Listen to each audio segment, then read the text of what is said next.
तर आजच्या व्हिडिओमध्ये मी तुम्हाला आमचं घर दाखवणार आहे, कारण खूप लोकांना माझं अजून पूर्ण घर माहीत नाही आहे. तर हा आमचा हॉल आहे, छोटासा पण खूप जास्त छान आहे. आणि इथं आम्ही या कपाटामध्ये ट्रॉफी ठेवल्यात, जे की माझ्या बहिणीच्या आणि माझ्यात आम्हाला लहानपणी डान्स करायला खूप जास्त आवडायचं. त्या सगळ्या ट्रॉफी वगैरे ठेवल्यात. तर हा आमचा पूर्ण हॉल आहे. त्याच्यानंतर मी तुम्हाला दाखवते आमचं किचन. आमचं किचन बघितलं ना तुम्ही म्हणताल एवढी भांडी कोणाच्या घरात असतात, एवढी जास्त भांडी आहेत आमच्या घरामध्ये.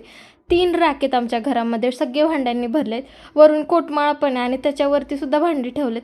एवढी जास्त भांडी की हंडी कळशी तुम्हाला जे म्हणाल ती सगळी भांडी आमच्याकडे आहेत. फक्त आमच्याकडे डोशाचा तवा आणि आप्याचा तवा नाही आहे, बाकी सगळ्या गोष्टी आहेत. त्याच्यानंतर ना मी तुम्हाला माझा आवडता कट्टा दाखवते, तो म्हणजे माझा किचन कट्टा, जो की आवरल्यानंतर मला खूप जास्त भारी वाटतं. आणि बाकी ही आमची 2nd नंबरची बेडरूम आहे. 1st नंबरची मी तुम्हाला नंतर दाखवते. या बेडरूममध्ये आम्ही जास्त वेळा येत नाही, पण ही रूम मला खूप जास्त आवडते, कारण या रूममध्ये माझी फेवरेट गोष्ट आहे ती म्हणजे ही मशीन. त्यामुळे मला कपडे शिवायला खूप जास्त आवडतं, म्हणून मी इथं येत असते. बाकी या घरामध्ये खूप जास्त पसारा असतो. आणि ही आहे ती 1st नंबरवाली बेडरूम. तर ह्या बेडरूममधली ना सगळ्यात आवडती जागा म्हणजे हा कोपरा, जिथं हा टेबल. इथं मी खूप काय काय गोष्टी करत असते, अभ्यास करते, लिहिते.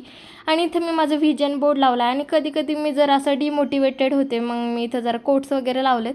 बाकी टेबल आवरलेला नाही आहे, पण नेहमी आवरलेला असतो. आणि ही तर माझी सगळ्यात आवडती जागा. ही तर मला लोळत पडायला खूप जास्त आवडतं. आणि सगळ्यात शेवटचं म्हणजे ही आमची गॅलरी खूप जास्त मोठी आहे.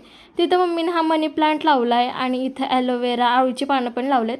आणि इथं आजीने ना लाजाळूचं झाड लावले, जे नीट दिसत नसेल, पण इथं लाजाळूचं झाड आहे. बाकी तुम्हाला आमचं घर कसं वाटलं ते मला कमेंटमध्ये नक्की सांगा.